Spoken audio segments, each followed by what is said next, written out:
Okay, I think we're going to begin and we'll continue to let people in as they join us. Good evening, everybody, and welcome to the November 27th Ward 5 Civic Engagement Committee meeting. Very glad you're joining us online this evening. This evening, we're going to be discussing the Blue Box program changes coming to Richmond Hill, which have been mandated by the province. And tonight we have some very special city staff guests who will be giving us a full presentation. After the presentation, we'll open the screen in the forum to a question and answer period. And we will there's no chat box at the moment. It's disabled. So if I could ask everybody, if you do have questions, write them down and make sure that you put your hand up at the end of the presentation, and I'll go through each square and I'll try and get to you, as you raise your hand. Otherwise, I will get to you. Everybody's raised hands will be responded to. This meeting is being recorded, and we will also be taking a screenshot of the full screen once we remove the presentation slides, and just so that you are aware of that. And they will like that, yes. And we will then put that up on our social media and websites. So I want to thank everyone for being here. With me this evening also is my executive assistant, Ava Daneshvar. Thank you, Ava, for all the work you've done. Admin assistant, Sadra Nasseri is with us as well. Thank you, Sadra, as well, for joining us and helping us. And we also have online with us Regional Councillor Joe DePaolo. Thank you so much for joining us, sir. It's a pleasure to have you. I know that we'll continue to get people joining in as we move forward, but I'd like to start our presentation right now. So without further ado, I would like to introduce to you Vlad Gao, and he is going to introduce himself and his team, and we will begin the presentation. So again, just keep your questions, raise your hands at the end of the presentation, and we will then try and answer all your questions. Again, as it says on the slide, your microphone is muted unless you are speaking. We're being recorded. Turn off your video if you're not speaking, and then raise your hand. Okay, I think I did that all. That's excellent. Okay, everybody. Again, thank you for being here. And Vlad, I'm going to hand it all over to you. Welcome. Thank you very much, Counselor, and thank you everyone for giving us the opportunity to talk to you about the upcoming changes to the Blue Box program. My name is Vlad Gayu. I'm the Manager of Energy and Waste at the City of Richmond Hill, and I oversee the collection of waste from homes and apartments in Richmond Hill. I'm joined today by Leila Ball, our Waste Management Coordinator, who's also going to be presenting with me and helping me take your questions after the presentations. So as some of you have already heard, the province of Ontario is transitioning our Blue Box program to a new model that makes the producers of recyclable materials responsible for their collection and processing instead of municipalities. That changes starting January 1st, 2026, and residential recycling in Richmond Hill at that time will no longer be managed by the city. It will be managed by Circular Materials, who's an entity that represents the producers of the materials that end up in our Blue Box. So producers being companies like Coca-Cola, Walmart, and Costco. So our presentation is going to go over the details of this transition, why it's being done, and the impacts to the residents. We have about 20 minutes, about a presentation about 20 minutes, and after that we'll go through your questions.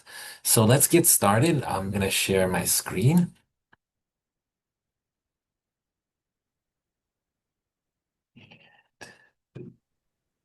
Oh. For anyone just joining us, we will use the raised hand for questions at the end of the presentation. There. Okay. The video paused. So please let me know if you can see Is that okay? this slide.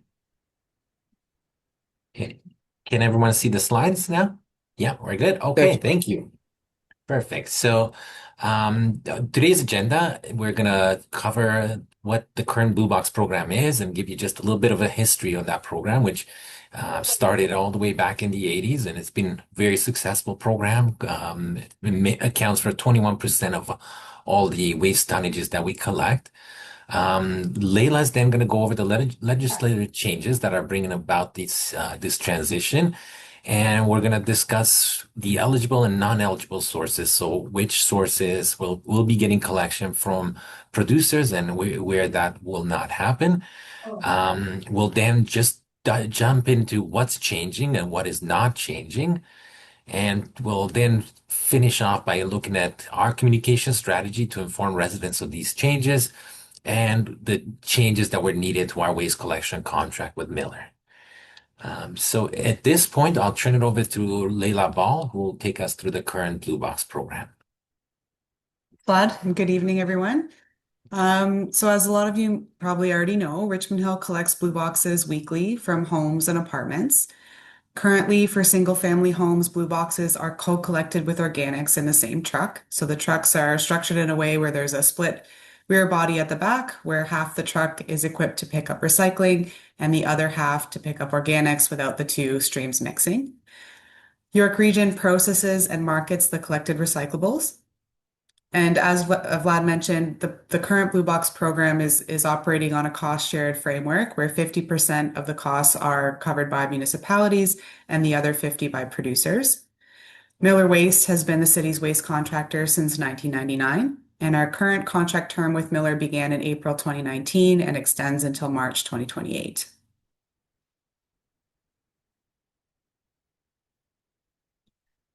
So there are some new legislative changes, a blue box regulation that comes into effect January 1st, 2026.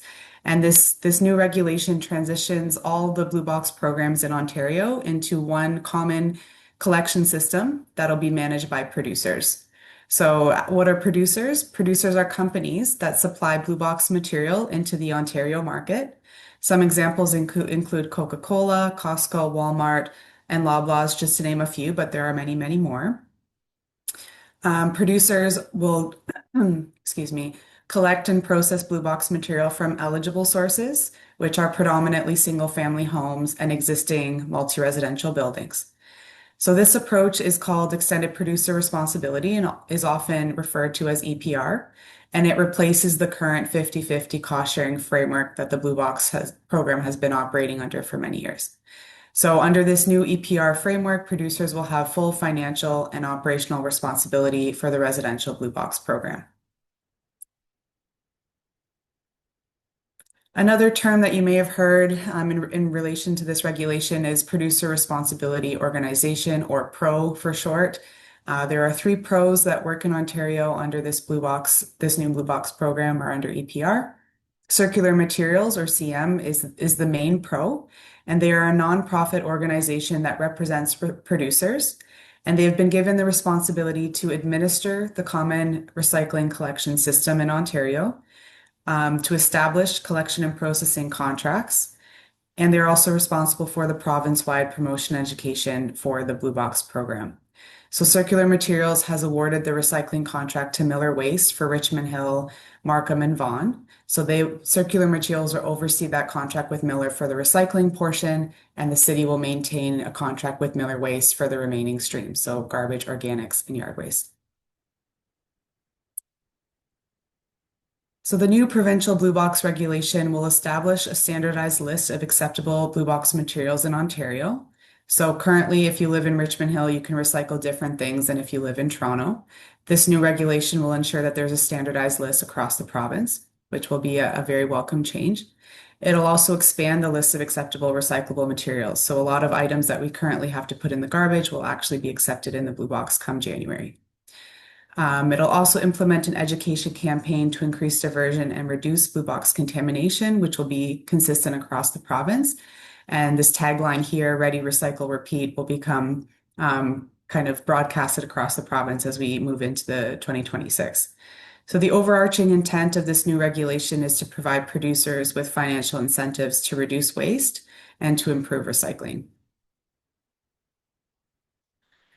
So now we're going to talk a little bit about the difference between eligible blue box sources and non-eligible blue box sources.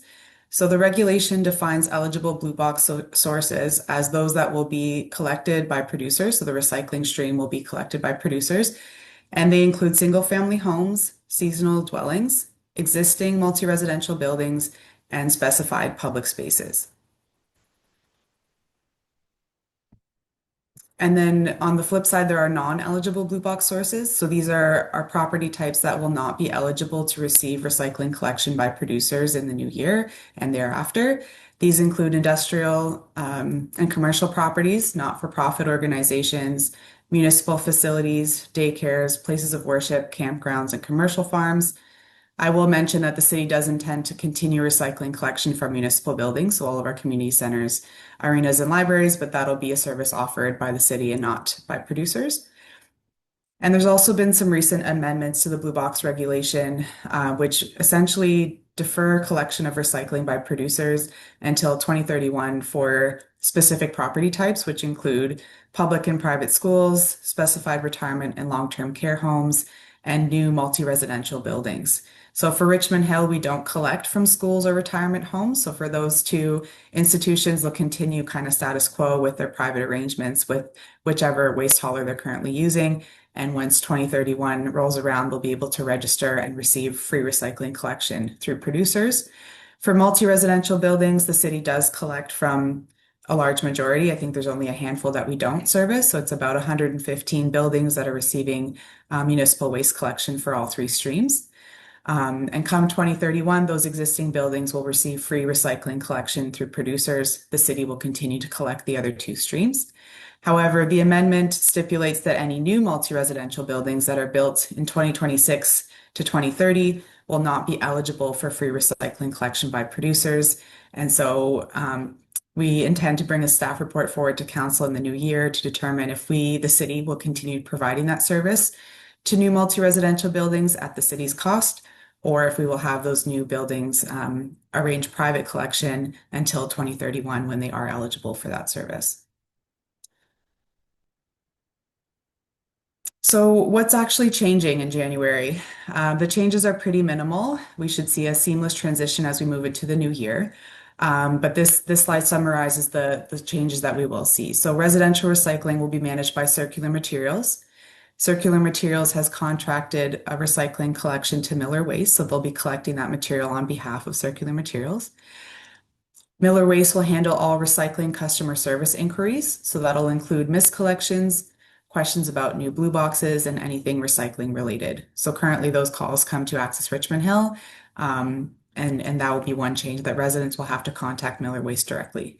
So Miller Waste contact details will be posted on our Blue Box Transition webpage, which is shown here. That'll include an email address and phone number. And blue boxes will also be sold at Miller Waste facility located at Woodbine and Highway 7. And they'll also have an online option to purchase blue boxes and a delivery option as well at an additional charge. The city will no longer sell or exchange blue boxes. So currently, residents can purchase blue boxes at our City Hall or Operations Center, as well as exchange broken blue boxes at our Operations Center. That'll be discontinued as of the end of this year. Blue boxes and green bins will also be collected by separate trucks come January. So as I mentioned on the first slide, currently the two streams, recycling and organics, are collected at the same time in our split rear body trucks. In January, there'll be a dedicated vehicle collecting recycling and a separate one collecting organics. So the collection day is staying the same. If your collection day is Tuesday or Wednesday, it will remain that day. But the times will vary because there are two separate trucks. So your recycling might get collected at 10 a.m. and your organics later on in the day, as an example. And residents will be able to recycle more items. So if we switch to the next slide, it shows, so this is a little sneak peek into the waste management calendar, which will be mailed out shortly, and highlights the new items that can be put into the blue box. So the top panel here shows the typical items that we've been able to recycle for years. And then the bottom panel, as it indicates in that little header, new acceptable items, are items that were previously put in the garbage, but can be recycled come 2026. So things like black plastics, coffee cups, foam packaging, toothpaste tubes, flexible plastics. So I think that that's good news for everyone that we can, divert more of those materials. And then what's not changing? So as I mentioned, your collection day is staying the same as well as the bin type. So we're staying with our traditional blue boxes. The city will also continue to manage green bin, garbage, yard waste, large appliance, and bulky items. So no changes to those. And recycling will continue to be accepted at the most York Region waste depots, including the one on Elgin Mills in Richmond Hill. And I'll hand it back over to Vlad. Thank you, Leila.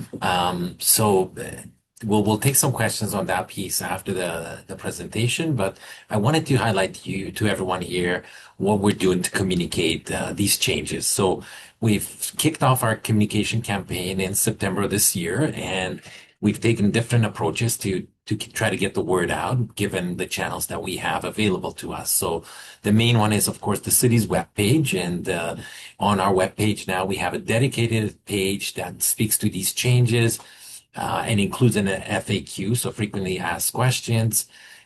This page will be updated with Miller Waste contact information, where to get a bin, and how to put in a service request if there was a missed collection. We've also been posting things on social media and using our counselors' newsletters to get the word out. So we've provided ads that have been posted through those channels. In November, there was a public service announcement that was shared with the media about the upcoming changes in Richmond Hill. But the main method for us has been the road signs. So you might have seen some of these, and I'll share what they look like, posted at regional intersections, and those will continue to be out there. And on January 1st, we're going to have even more road signs available, just making people aware that the calls now should be going to Miller Waste for recycling, as that service is no longer being provided by the city. There's also roll-up banners and signs inside of city facilities. So if you're attending a hockey practice with your kids, you should be seeing a sign as you walk into that hockey arena, either outside or in the lobby. Lastly, we're gonna reach out to every household with our calendars, our waste calendars, and that is the main focus of the calendar, is this transition. There's a lot of information there on why, and as Leila mentioned, what are the new materials, including plastic bags that we can now recycle, which it is great news. And then there was also a citywide newsletter that went out. So just gonna go to the next slide here and show you some of the signs that you might have seen out there. So these are just examples of either the signs inside of city facilities or the road signs that we've been using to just try to get the word out. And so you can imagine on the road signs, we don't have a lot of space or time to catch people's attention. So the message has been that there's a new customer service contact, but there's going to be small changes here. Same bins, same collection day. You just have a different service provider and contract administrator. As Leila mentioned, though, there will be some changes that residents might notice. So different collection times between the green bin and the blue box. They were collected together before. And so residents shouldn't be alarmed if they go out and they see, hey, recycling's been taken, but the green bin is still here. A different truck is coming by and will collect that. So just be patient and wait until the end of the day. Typically, the trucks should be off the road by 7 o'clock, and your collection should have happened by that point. So lastly, our waste collection contract with Miller Waste had to be updated. Miller Waste has been the city's collection contractor for the last 25 years or so, and they've been doing a great job out there. So our contract with them goes until 2028, and we amended it for the last 2 years to remove recycling collection from single-family homes and from apartment buildings. And we made some other changes, as Leila mentioned, to provide recycling collection to city facilities, sort of the gaps that were left when this program was transitioned. So that contract amendment has been negotiated and signed with Miller. And we're now moving into procurement for a new waste collection contract. So We're developing that contract and we're planning to go out to the market for a new collection contract in early 2026. So this is the city's biggest contract. So it will be a very lengthy procurement.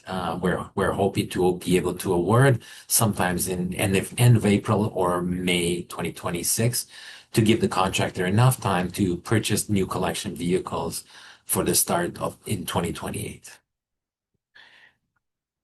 So at this point, I'll stop sharing our screen and we'll turn it over for a question and answer period. Thank you very much, Leila and Vlad. Deeply appreciated. I'm sure we'll have some questions. Everybody just raise your hand and I'll go through each screen and all of your questions will be answered. If we can clear the screen of the presentation slide. Perfect. Thank you. So with us also this evening, I want to introduce and welcome Pat Pollock, who is our Ward 5 Civic Engagement Committee Chair. And thank you, Pat, for joining us. Pat has done a wonderful job assisting myself and our office in getting our Ward 5 Civic Engagement Committee meetings going throughout the year. This is the last one this year, and we will have quite a few next year. And I'll get to that at the end of the program. I can also see once again that we have Regional Councillor Joe DePaula with us. Councillor DePaula, would you like to say anything before we open the floor? You're muted. Muted? Muted.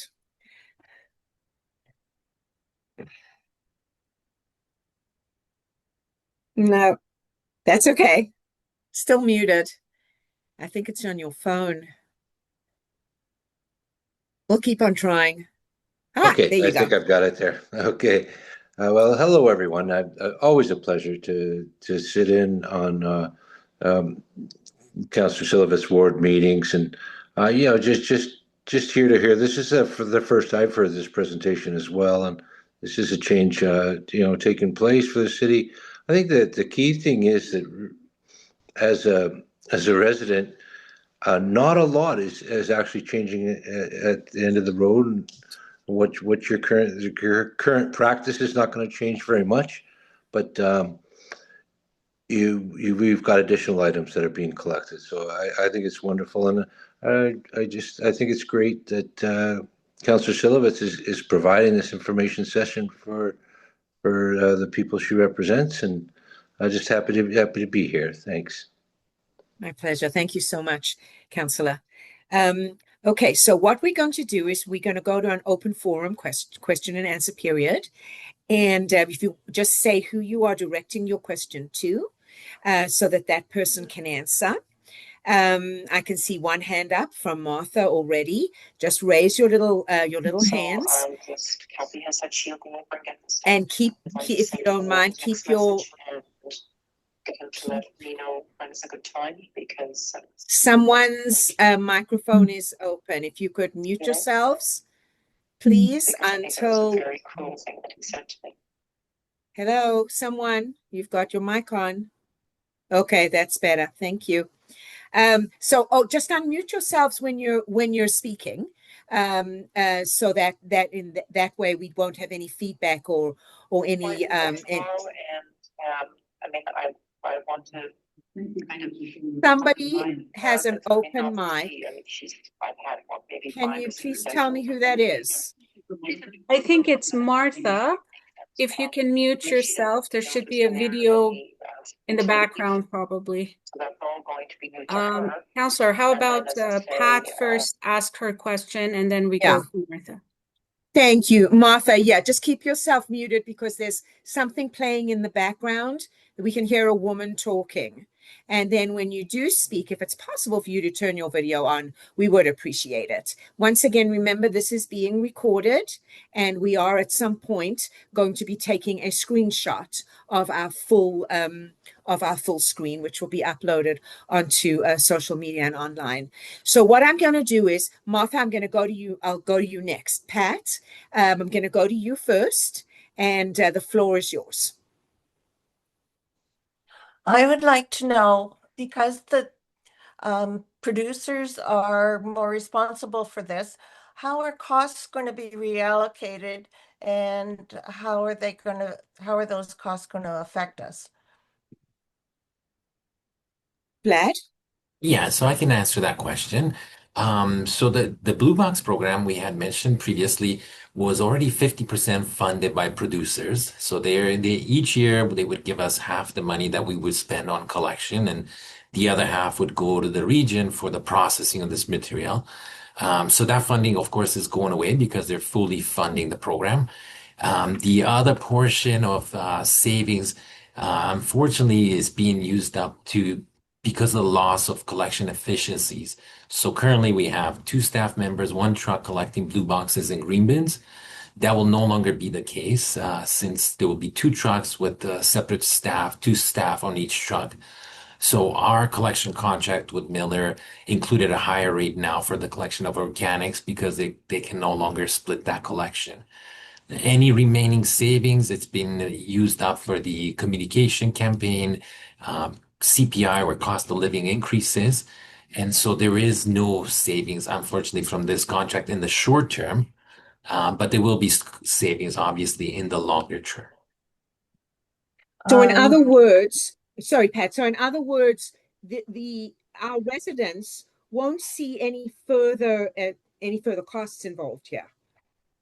And that's correct. Not for the recycling stream. So we were able to fund the recycling collection for sources that are not being collected by the province's program. So city facilities, businesses in the BIA, those sort of places are public containers, it's super mailboxes. We are using the current funds to fill in those gaps, but there will be no further cost related to recycling. Excellent. Pat? Okay. I was just wondering also if perhaps the producers of these blue bin products, if they're going to be charging us through increase in food costs. And that's a really good question. The idea behind this program is to provide them a financial incentive to reduce the amount of packaging they're putting out there, right? Because currently, a lot of that, at least half of that cost was being borne by residents and municipalities for recycling all these products. So there wasn't a lot of incentives for producers to use less packaging. Now that full cost is with them, and the costs have increased quite significantly. A lot of inflation happened during COVID, so they're finding the cost to run this program now is very high. So the hope is that they're going to look at their packaging and say, is this really necessary? Can we reduce it? Can we use materials that are easier to recycle, which makes it less costly for them to recycle? That's the idea. Now, of course, some of those costs will be borne by these corporations, which, they will pass it on through their product pricing. But of course, they're operating in a competitive environment, so they will still need to keep the prices where people won't move to their competitors. So the idea is that financial incentive should drive reduction in waste, but also hopefully not pass the cost to consumers. Hopefully you're right. Thank you. Thank you, Pat. Appreciate it. Martha, can we unmute you and see if we've just got your voice? It was like, oh, sorry, Chris, I'm at the price fridge. Try me another time. And he said, well, Martha, there's somebody speaking in the background.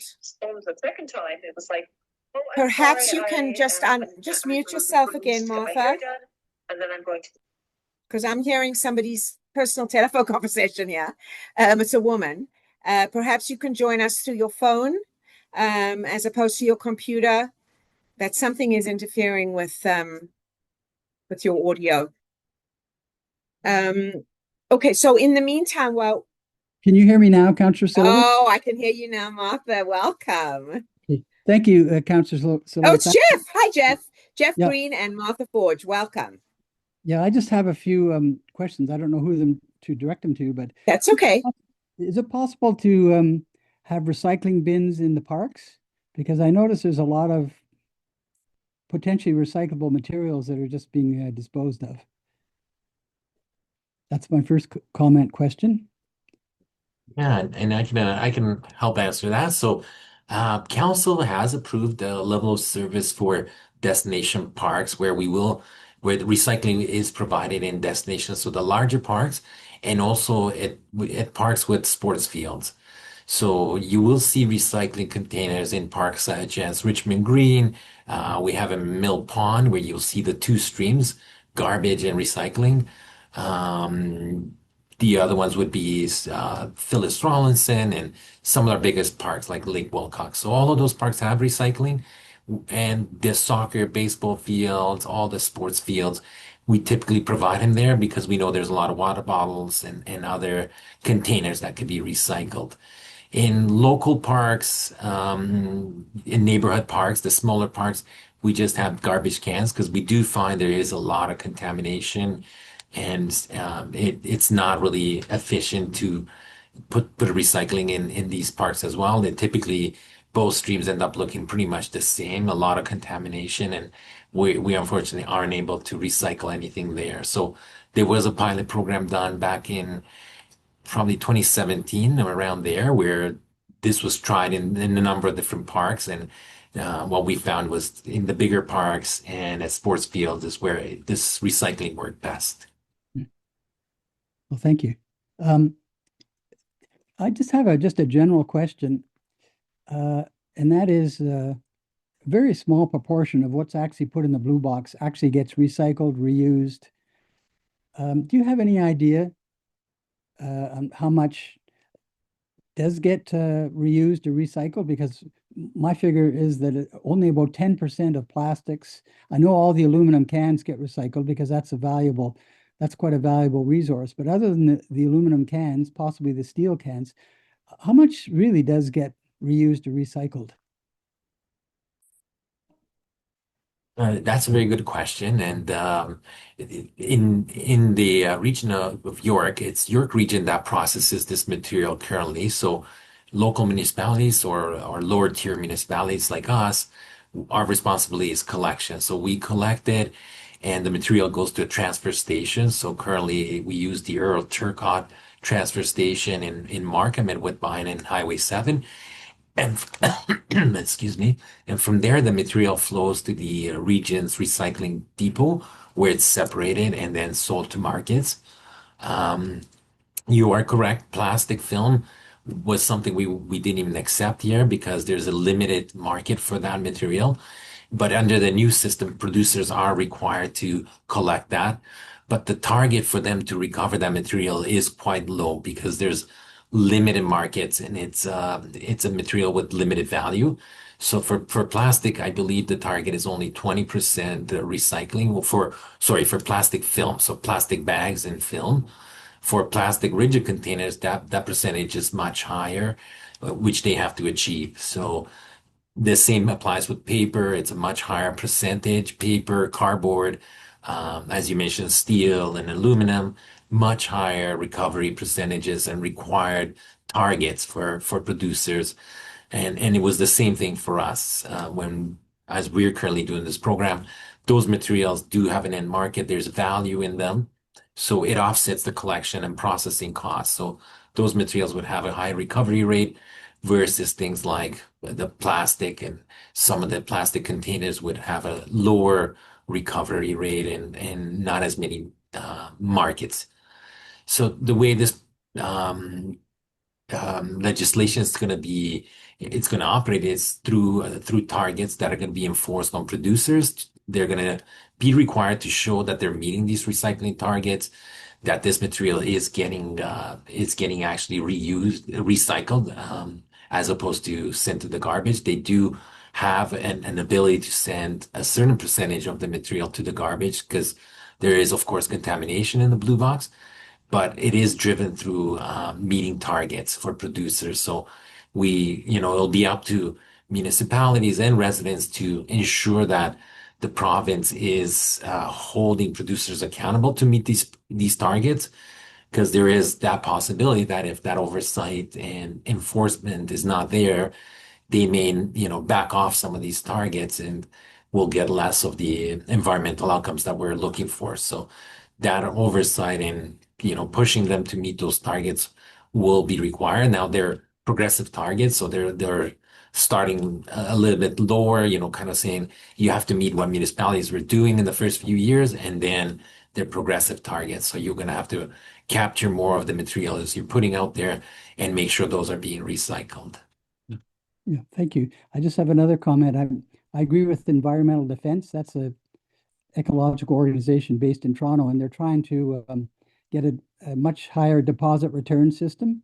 For instance, in British Columbia, orange juice containers, all sorts of containers have a deposit system, and of course, it's really up to the producers now. When you have a deposit return system, it's up to the producers to decide what they want to do with what they've produced. And hopefully Ontario will develop some sort of enhanced deposit return system, more than just beer cans and beer bottles and wine bottles and so on. Anyway, that was just a comment. Thank you, Councillor Silowitz, again for your efforts in this, and thank you, Vlad and Leila, for your efforts as well. You're welcome, Jeff. Thank you so much for your questions. I don't see any hands raised at the moment. I've got a couple of questions, if I may, Vlad. I imagine that the garbage bags are still going to be collected as always. Is that correct? Because we've basically just been talking about blue boxes and green bins, but not the actual garbage bags and the limit that each household has. Does that all remain the same? Right. No changes there. We're still going to have our 3 garbage item limit, and collection of garbage will continue to be every other week. Got it. Okay, thank you.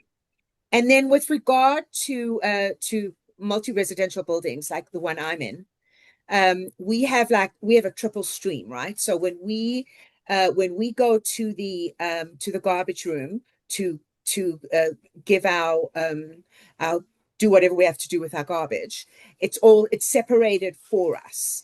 So we have one that's recycle, one that's green, and one that's garbage. So how have the new entities informed buildings like ours, because we have many in Richmond Hill, apartment buildings and condo buildings, as to how they're going to manage the collection of our garbage material as well? Because I know, for instance, in our building, the Miller truck comes in the main entrance and then it stops at a certain area where the garbage, all these huge bins are placed, picks them up, throws them away. So if you know, can you tell me a little bit more about that? Has anything changed there? Yeah, so very similar to households. The messaging has been a lot of the message has been coming from the municipality in terms of informing property managers of this change. So the main change is for recycling, they will need to reach out to Miller Waste directly if there's an issue with collection. Currently, they're reaching out to us for garbage, for large appliances, furniture, yard waste, mainly for single family homes, but for this stream, property managers will be speaking to Miller if there's an issue or if they need one of the bins repaired. Those things will be done directly through Miller as opposed to through the city. And Miller, of course, is the contract provider for circular materials at this current term. So for 6 years, they will be the contract provider. That could change. So for now, the same collection provider is going to be there. The recycling truck will continue to collect from all the buildings, but the materials will no longer flow to York Region. They will flow through circular materials recovering facilities. So very limited changes for yourself, a resident in a building. You will not see anything different in your recycling rooms. The only thing you'll see differently is in the new year, we're going to come through with some educational posters to replace what's in your shoot rooms to say, Oh, that's good. right, yeah, here's the new material that you can recycle. Because from our standpoint, we want to make sure that material is diverted from the garbage stream, so we don't pay as much for that material, and obviously for the environmental outcomes that we're looking for. So we want to update all the educational posters and make sure residents are aware what material goes where under these new rules. That's really important because I know uh, through our building and our board, we get fined if there's too much cross-contamination. So we as the residents, we must know exactly what goes where, because otherwise the building and everybody who pays their fees is going to suffer because of that. Yeah, yeah, that's great to hear that because you're right. If a bin is too contaminated, what we've done before is leave that bin behind and say the building has to pay for it as garbage. So there is Yes. a fee that then, it trickles down to everybody in that building because we just cannot take it as recycling. Sometimes it's just way too contaminated. Mm. Okay, that's great. Thank you. Those are all of my questions. Okay, I'm just gonna open it one more time to everybody who's online with us. Does anybody have any questions that you would like to present, either to our staff members or to myself? Going once. Counselor, a question from Yeah. a resident. Can residents Okay. use their current blue boxes? Yes, so definitely you will be able to keep using your blue boxes. And the only difference is now a replacement new bin can be brought from Miller Waste as of January 1st. So we'll continue to sell blue boxes here until January 1st, 2026.